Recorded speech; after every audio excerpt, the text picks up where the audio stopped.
ability to inspire, and uplift those around him have set him apart as a beacon of wisdom and guidance. When it comes to Sir, my mind fills with thoughts of old and new, but at the same time, I go spellbound when I'm asked to describe my thoughts in speaking. He's a self-made person, a man with a crystal clear heart, logical reasoning, undisputed authority on the topics he touched, the father of abundance knowledge on artificial intelligence, who can map them with real life.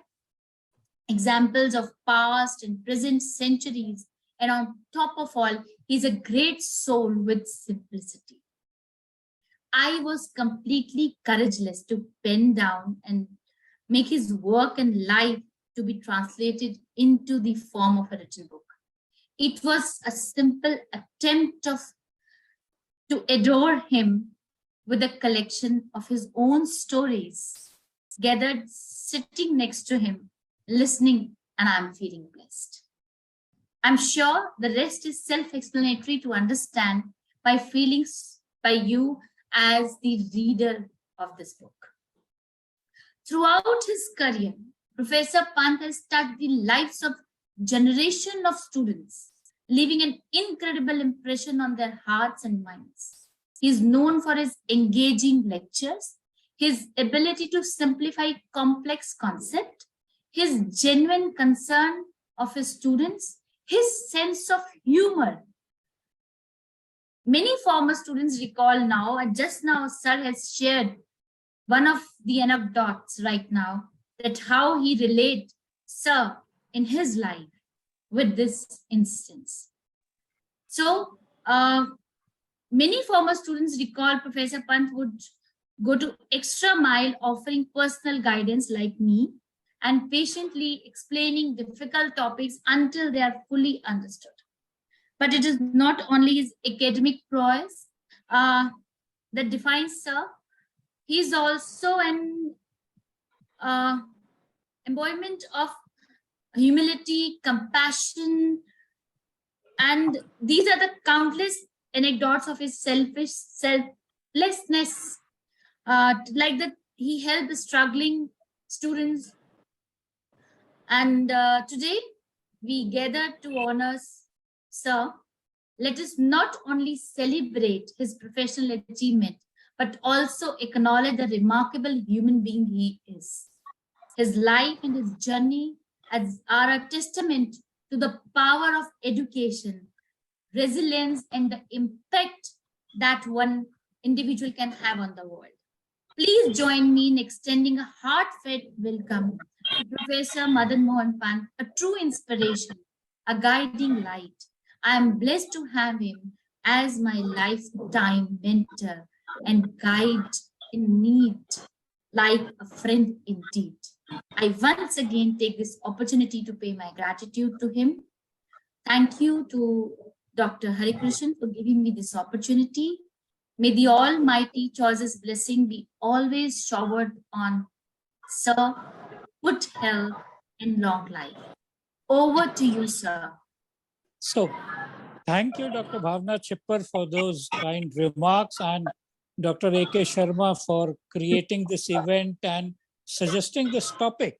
So what is very interesting is that if you will look at educational events, very rarely will you hear a topic like experimenting with education.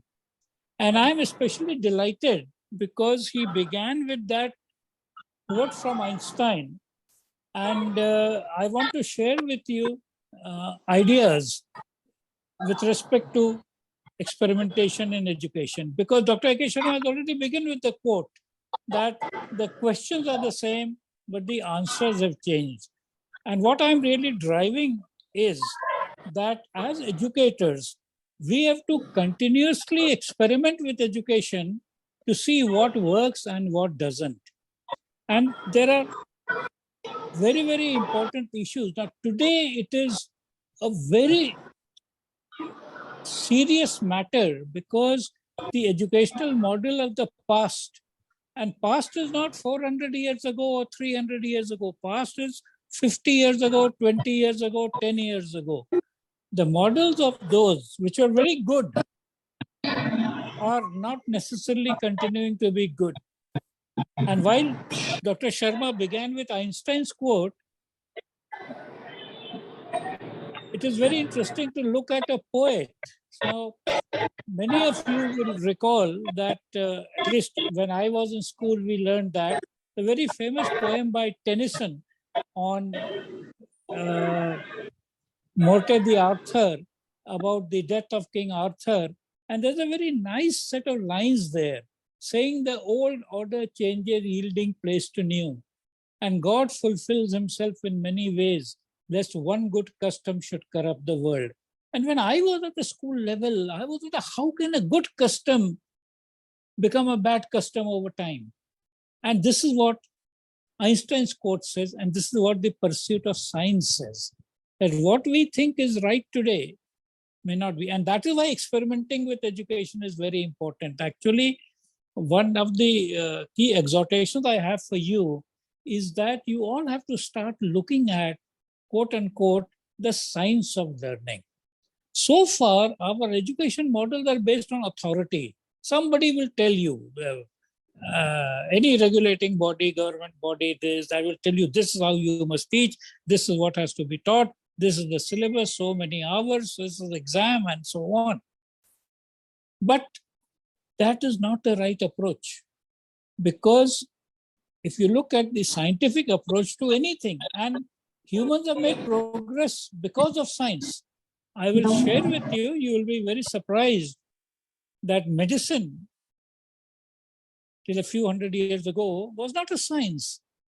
And I will, in my style, often tell you stories and ask you to learn more about it by going to Google or chat if you want, and so on and so forth.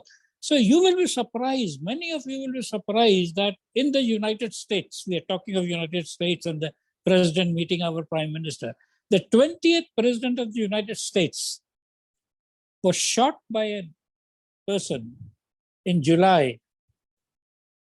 He did not die immediately because of that bullet wound. He died 3 months later in September because of what the doctors did to him to take care of that bullet wound. You can Google for this, the US president, the tragedy of the US president's death, and the person who fired the bullets actually said later on, he said, I only shot him, but it is the doctors who killed him. Now you imagine, and this is 1881, not too long ago, not 1,000 years ago. The point I'm trying to make is that all those fields which are guided by science are likely to succeed, and fields which are not guided by science are likely to be whims and fancies of people. I won't go further into this. You can read this, you will thoroughly enjoy it. And this is where it becomes our duty as educators to find out what science tells about educators. Now, the thing that I want to share with you, and as I said, I don't want to give you the answers, but want to give you thoughts on that. The first is that I have been fortunate enough to have had a lot of opportunities for experiments in education. Most people are not that lucky. They usually are in one system and they stay in that system till they retire and so on. So I began my teaching in 1966, long before any kind of technology was used in teaching. It was a standard chalk and talk and the sage on the stage. And I remember my first advice was that speak loudly enough so that the student at the last bench can hear you, and write big enough on the board so that the students in the last row can read what you have written on the board. That's where I began. But I had a lot of variety of experiences, and I will quickly go through because I want more interaction. So I told Dr. Sharma that I will speak for about half an hour or so, and then request you to make your comments, observations, and I respond to that. So one of my first jobs after postdoctoral and so on was at IIT Kanpur. Why I'm mentioning IIT Kanpur is because IIT Kanpur was a major experiment in engineering education in India. Engineering education existed in India long before IITs. Gindi College of Engineering is very old. Banaras Hindu University was very old. Roorkee was very old, and so on. But when the IITs came, they transformed the slide rule wielding engineer to a computer programmer. IIT Kanpur had an IBM computer from US. IIT Delhi had a ICL computer from UK. IIT Madras had a Siemens computer from Germany. IIT Powai had a Russian computer, and so on. And this was what is often called the paradigm shift. Now you had a completely new branch type of engineers who could solve programs while looking at they would not follow procedures. The earlier engineers will follow procedures which have been given everywhere. But these could write programs, they could write algorithms, they could convert algorithms into programming languages and write programs which solve. And so this is one of the first experiment, and you now know today the glory of the IIT, the success, and you know most of your students are all wanting to get into IIT, so on. And this is a very, very important story that I wish to share. And as I said, I'm quite happy to talk comments about how schools can also be doing a similar thing. The other opportunity I got for experimentation was when I joined the Indira Gandhi National Open University. This was experiments in distance learning. So Indira Gandhi National Open University, the National Open School, and a few others like this became examples of distance learning. The traditional distance learning began with, of course, printed paper, booklets, sending them to the post office. They were somewhat similar to correspondence courses. But as you know, there was a time when they started experimenting with satellite-based education. So the EduSat was launched and it was available for education institutions, and we used the satellite to connect a lot of remote institutions. Then, of course, around the year 2008, 2012 was the time of MOOCs coming up, massive open online courses. It began with University of Manitoba in Canada, but then, as you know, you started having EDX, Udemy, Coursera, so on and so forth. You started having things. And now we are talking about AI in education, mobile apps in education, and these are all experiments that are happening. Many of you may have used things like Duolingo, which is a mobile app for education, so on. So this is where it is. And why I'm referring to these is you have a big challenge before you. India has announced some time back a national quantum mission. And it is not just a mere announcement, it has been followed up by a budget allocation of 6,000 crores. And there are 4 parts to that mission. One is called quantum computing, other is called quantum communications, third is called quantum sensors and metrology, not meteorology. Meteorology is about weather, metrology is about measurements. And finally, quantum materials and devices. Now, why this has been announced some time back. In fact, yesterday, I think 21st June, the Secretary University Grants Commission has sent a letter to all vice chancellors of universities to get ready or get universities, etc., to participate in this quantum mission. Now, it is very interesting. If you think of it seriously, you cannot do this with universities directly. You have to have it at the school level also, because without the schools actually actively participating, how will the people be ready? They don't come straight away to university and become quantum. Quantum has to begin when physics is being taught at class 11 and 12. So it is something where all schools have to also get part when they will come to schools and when schools will realize it's a matter of this thing. And the whole mission is for about 8 years. You need at least 2 years in school, then 4 years in university before a person is anywhere near comfortable with quantum to be part of this thing. So the other thing is right now, as Prime Minister Modi meets with President Biden, they've signed another Indo-US collaboration on AI and quantum. Now, what I'm trying to say is that it is therefore imperative that you start experimenting with students learning at the school level. So how do you prepare people for the generation of AI and quantum? Now, as you know, after AI chat GPT, many people have started running away from AI, banning chat GPT, doing all those kind of things. That is not the right approach. It has to be something that we have to prepare for. So this is what I really wanted to say, that this is no longer esoteric. This is here and now. If you want your students to be successful, like the students in the 1960s who went to IIT and those who picked up the new areas that were there, you will have to prepare for this. And that is why innovation and experimentation in teaching is going to be very critical. I'll share with you a few things that we've been doing.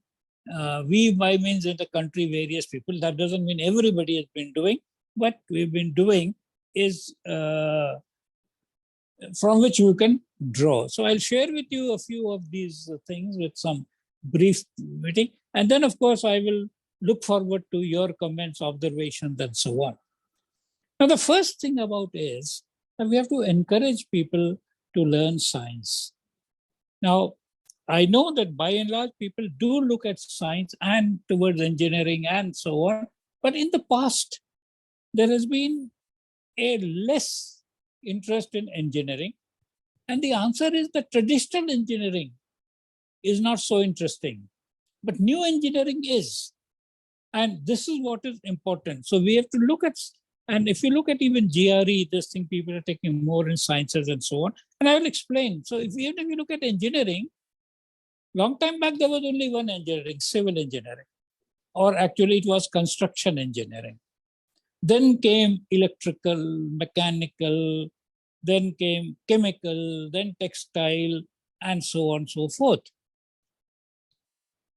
Computer, electronics, electrical, etc. They are right now more in a saturation mode. Saturation means it is there, it is growing, this new thing, but there are not so much new things happening at that rate.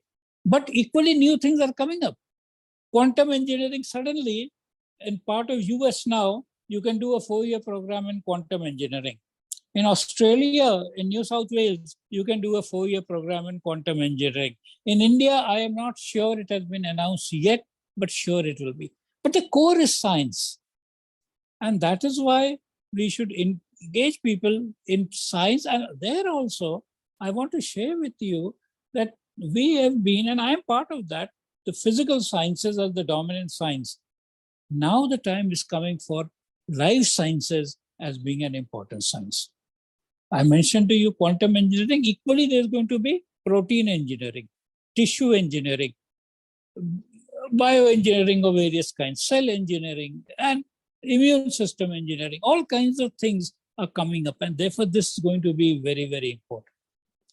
The other aspect that is going to be important is going to be computing. We have already seen that we have created that interest. Lots of students want to learn, but we have somehow limited it to coding. Now, coding is not going to be all that important because that will be done by automation. But understanding information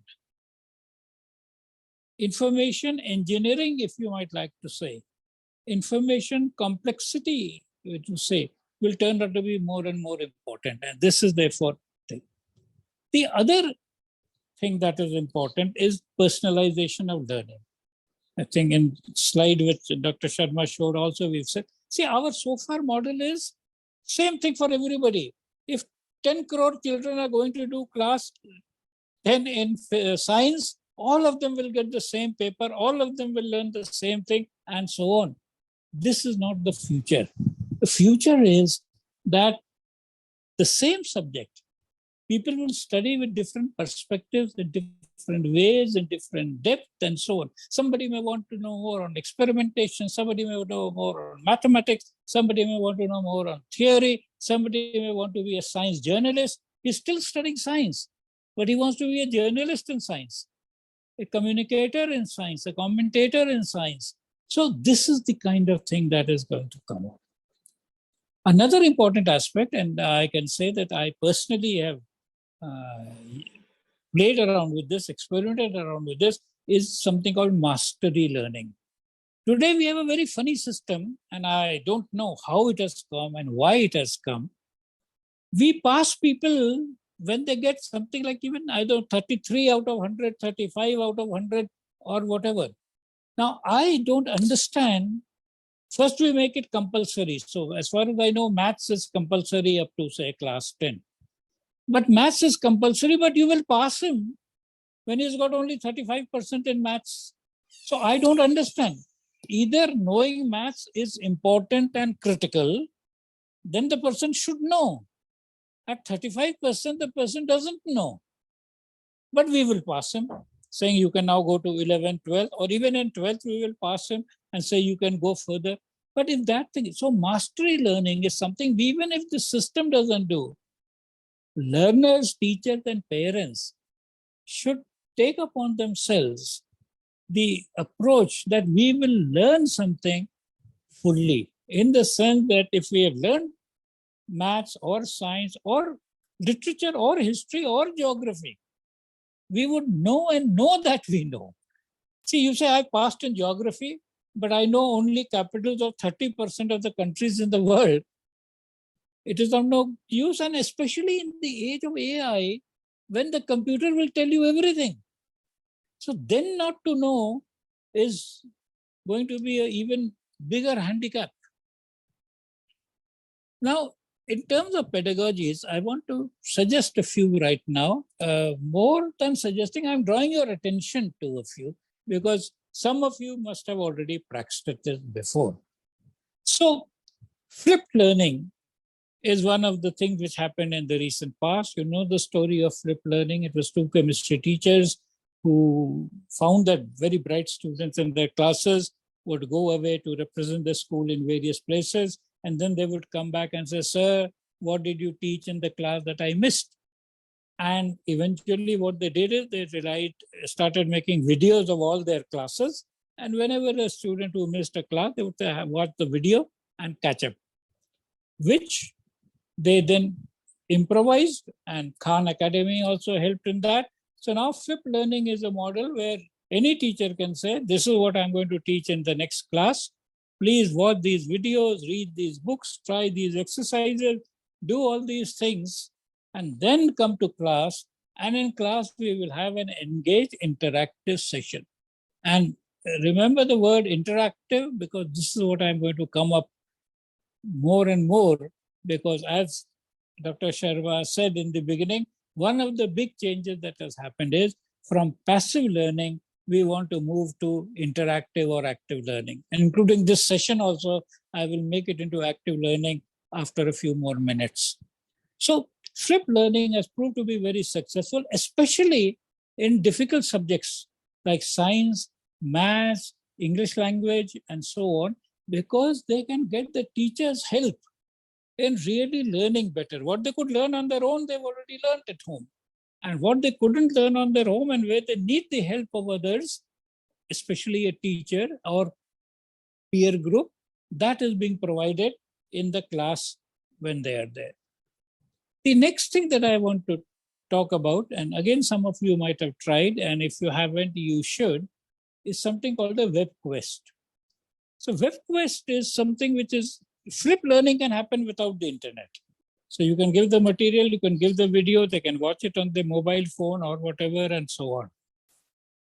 Web quest means you have the internet. So you have a topic for the class. That's why it is called the quest. You give them some topics, some goals to search for, some hints for what to search for, and then let them go to the web and search. They can search from Google. They can follow the links which goes from Google. They can do that directly into Wikipedia. They can do that directly into YouTube. and they will get all those kind of comments, etc. and tubes. And as you know, in YouTube, when you see one video, it will recommend another video, and so on and so forth. And then they are supposed to write their response and then present it in a class. So now what happens is, if you will recall, many of you will remember that the famous learning pyramid that we talk about, that we remember only 5% of what we hear in a lecture, something more of what we read, something more, but we remember a lot more of what we engage in. Discussion, try to teach, whatever, and so on. So WebQuest becomes a very interesting thing, and especially when you're coming across new topics, new pieces which maybe are not in the book also, because books, as you know, are very, very limited, and nowadays, you know, NCERT books can be very limited, but you want to know a lot more things. So which the book doesn't have, or even not only NCERT books, even the private publisher textbook might not have, but you can get it from the web. And these are guided web quests. So both the flip learning model and the web quest is guided by the teacher. It is not general, just surfing around at random, no wandering around. There's a guidance given, you search for, and this is an example of what is called active learning. And the reason I'm talking about active learning is that if there is one message you must take from this session, it is take a pledge that you will move from a passive learner to an active learner, both as a teacher and yourself. Even as yourself, whatever your age may be, however you are, there is so much new happening. It is important that you become an active learner. And when you're teaching, don't get your children to become passive learners. Get them to become active learners. And it is not only Pant who's saying this. I'm saying this, but I am, as Newton had said, I'm backed by this because I'm on the shoulders of giants. I want to share with you one important name. And this name is Carl Wieman. Carl Wieman. Just Google for this person whenever you, and I'm telling you more about it. Carl Wieman is a physicist, not an ordinary physicist. He is a Nobel Prize winning physicist. He got a Nobel Prize recently, 2010, 11 or so, for his work on what is called Bose-Einstein condensation. And you know that Bose-Einstein condensation is again a frontier thing with where both Satyendra Bose and Albert Einstein were involved in the theory, but he actually been working experimentally on Bose-Einstein condensation. So that is one thing. What is more important is that he's also an educationist, and not an educationist just on the side.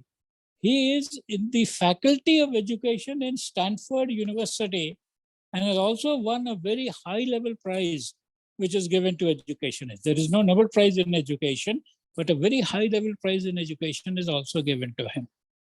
And he is a great promoter of active learning. And he is a great opponent of mere lecturing. And he says lectures should almost be banned. And what is interesting in his modesty, he says, I have not invented active learning. All good teachers from times immemorial have invented good learning, active learning. Even if you will recall, APJ Abdul Kalam talks about his visit to Rameshwaram and some teacher who showed them flying birds and explained how flying happens. And this is what got interested him in rockets and missiles and so on and so forth. So active learning is practiced by teachers all over. Only it is occasional, rare, and far between. What Carl Wieman is saying, active learning should be the basic thing. Instead of making a learner a passive learner, we have to make this.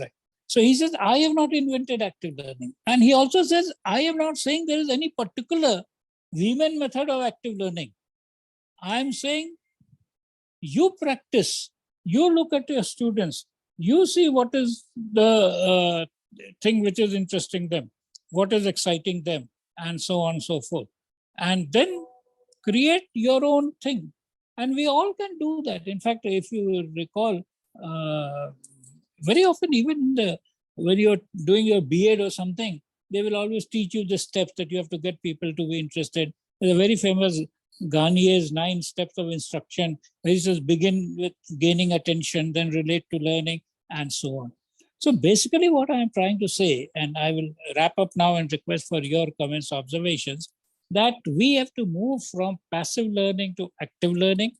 We have all these resources which are available, not only digital and electronic. Digital electronic is all right, but you can actually use stuff which is around in the school, including the blackboard and so on, but get them to use their brain. And I just want to share with you an amusing story, because from what Dr. Sharma said, he enjoyed some of my stories. So I want to share with you something. Now, you know, there are lots of birds. You will, if you ask any child, he will tell you a bird flies. You see the ordinary bird in your house, sparrow, this, that, they all fly. But do you know there are birds which cannot fly? They have wings, but they cannot fly.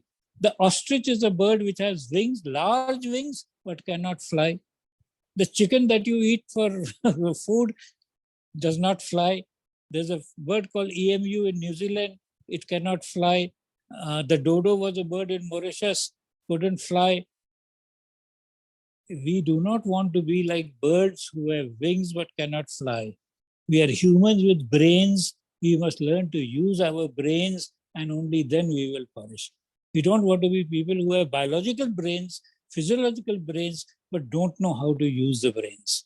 Active learning is about getting people to learn to use the brains. So what I will do is I spend some time talking initial things. I'm quite happy to add to things, but now I would request the moderator, whoever is there, is Dr. Sharma, or he has deputed a moderator, to kindly request people to ask questions. And if there is something in the chat box which I may not have seen, he can point out to me and then I can respond to that. So I would like to now make this part of active learning and action. Okay. So any comments, observations, etc., etc.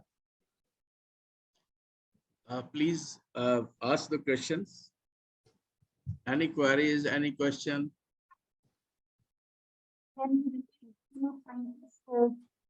Exact spelling, Khan Binin. I'm not able to write the name correct. What is it? Carl Wieman, CARL WIEMAN. Thank you, sir.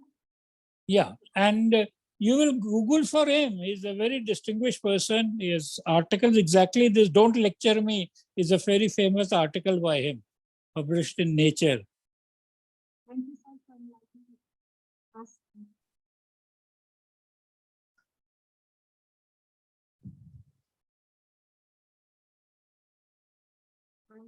I would like to ask a question regarding flip learning. How exactly, though you very briefly you talked about flip learning in a very simple way, but in our day-to-day teaching, it becomes very difficult to continue with flip learning, though we are trying. But exactly how conveniently we can use it with the senior classes where we have a lot of burden for day-to-day academics.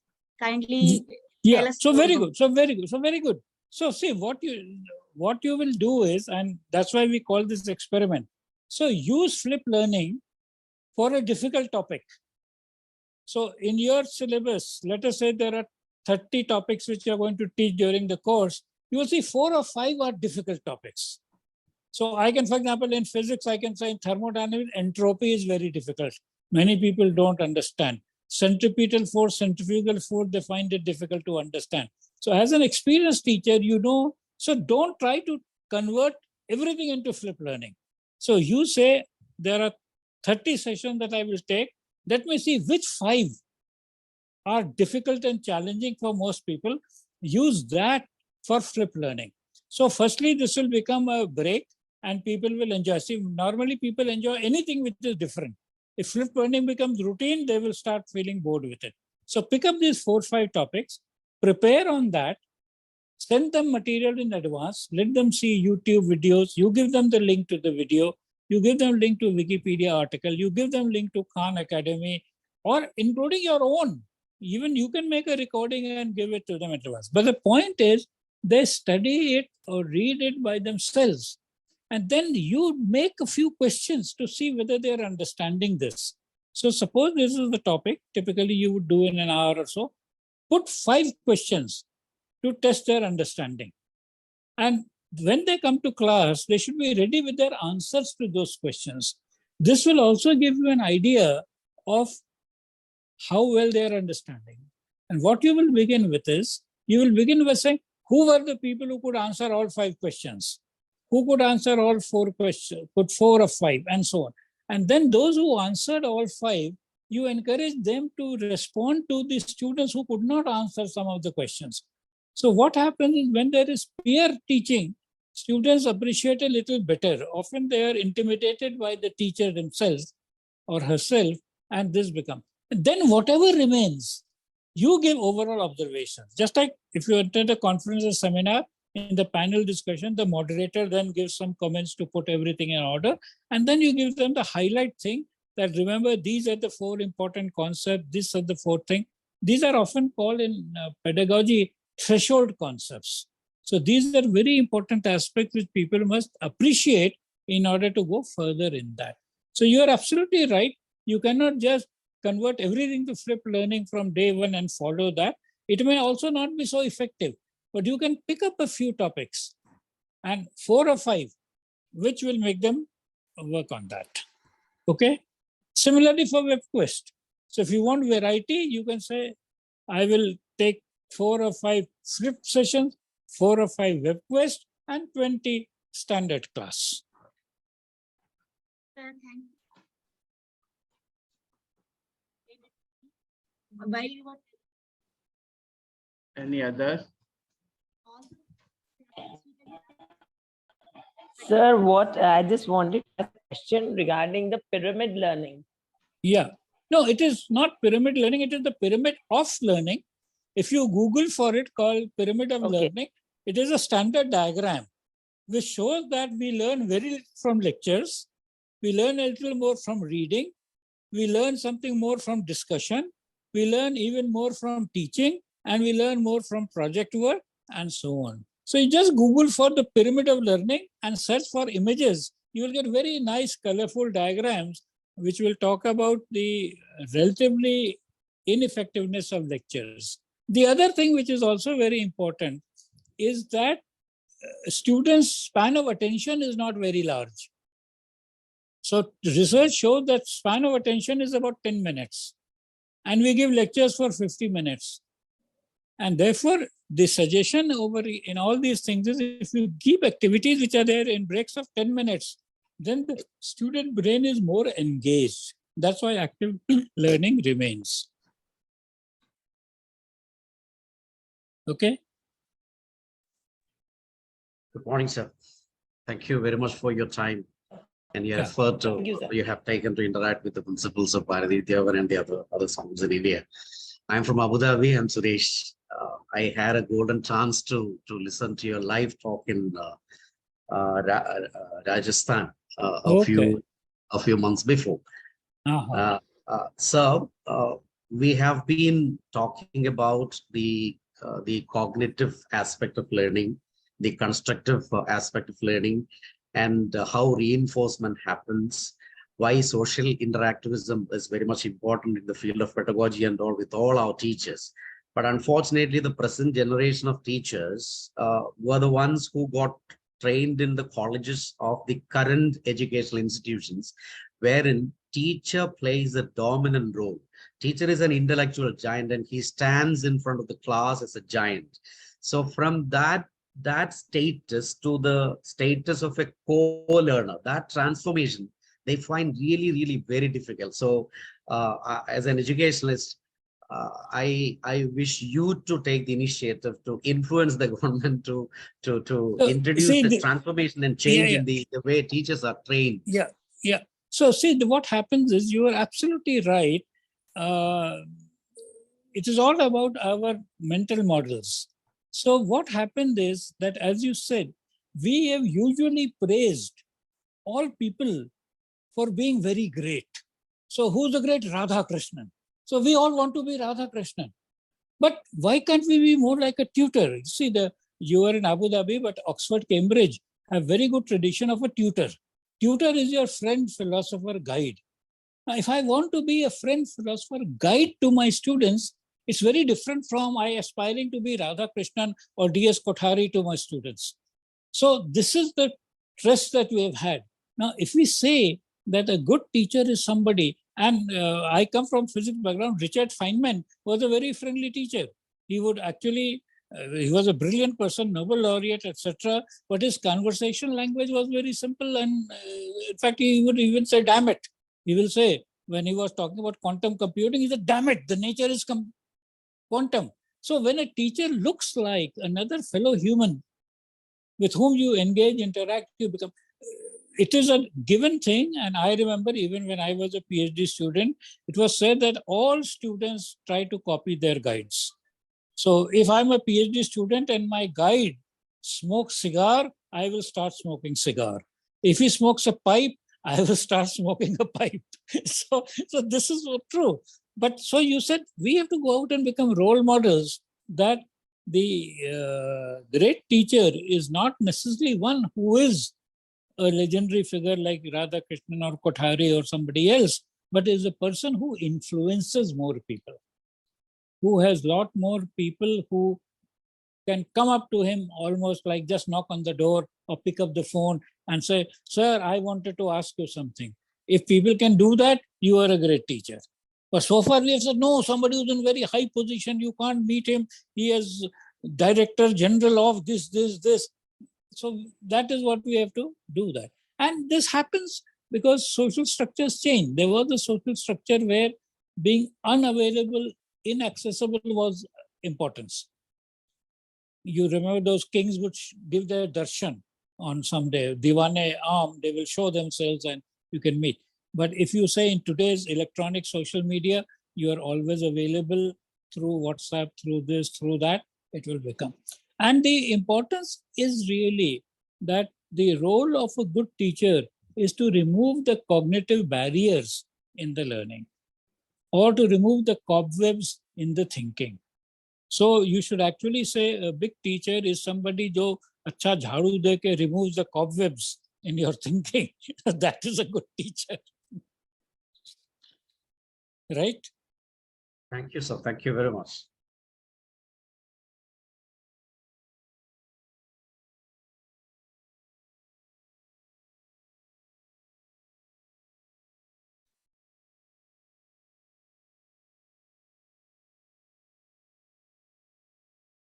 Yes. Any other comment?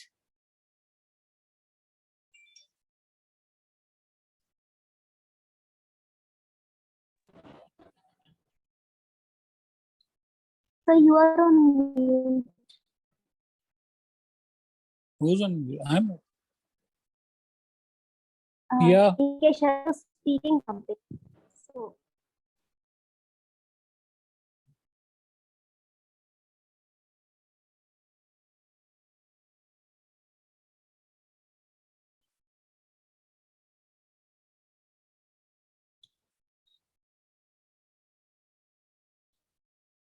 We cannot listen you. Dipali, I think you are on mute. uh,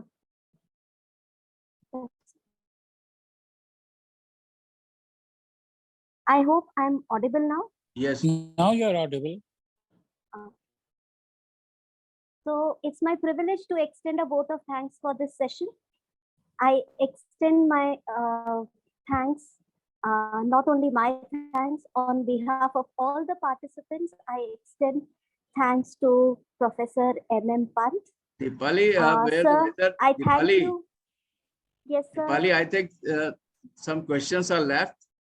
So first ask them if there any questions are left, and Okay, then sir. Sure, sure. Yes, in case anybody wishes to ask any questions, so if you have any queries,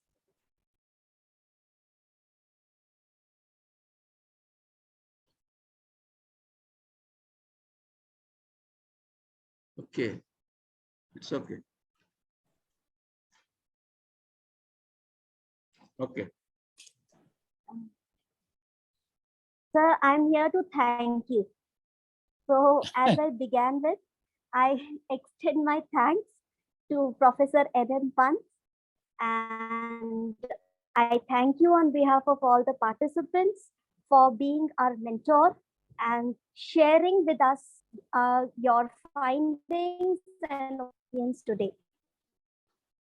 I must mention my deep sense of appreciation for Sir's explanation of the topic.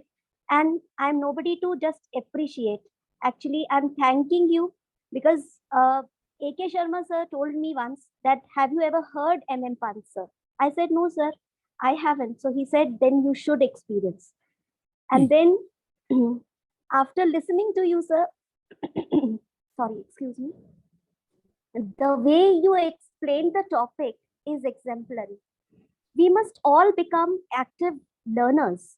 This is what I think is the gist of the talk, that we all must become active learners, as active teachers will motivate students to become active learners. And it is quite obvious that once we have chosen to become teachers, we remain learners forever. And it's not only for teachers, every human being, as you said, we are blessed with brains. So we should always keep inquiring. So that inquisitiveness should always be there with us. So, sir, thank you for giving us so much of information, and at the same time giving us so much from your vast experience that you have.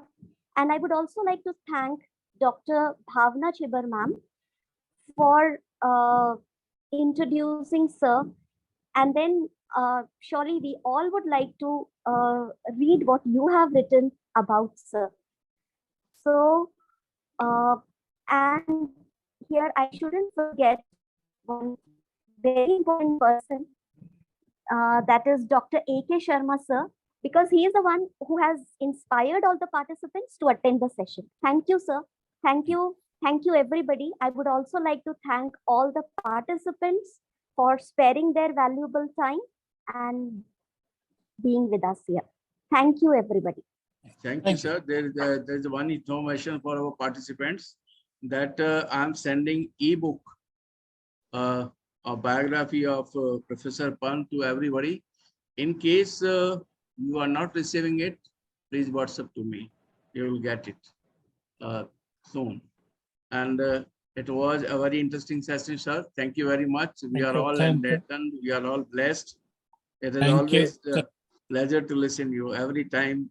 New energy, new enthusiasm, new vigor arises when I listen to you. So thank you very much. Thank you. Thank you. Thank you very much, and all the best to everybody. Thank you. Thank you all. Right. And now we are proceeding to Shanti part. Om Shanti Prithvi Shanti Rapa Shanti Rokhadaya Shanti Vanaspataya Shanti Vishwe Deva Shanti Brahm Shanti Sarva Brahm Shanti Shanti Deva Shanti Sama Shanti Redhi.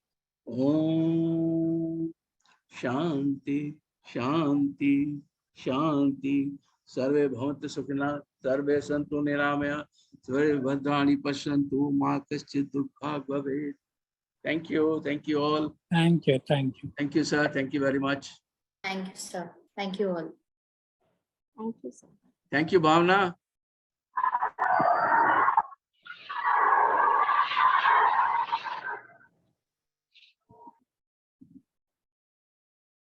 Please check your email box or check your WhatsApp for the book. Thank you all. Namaste.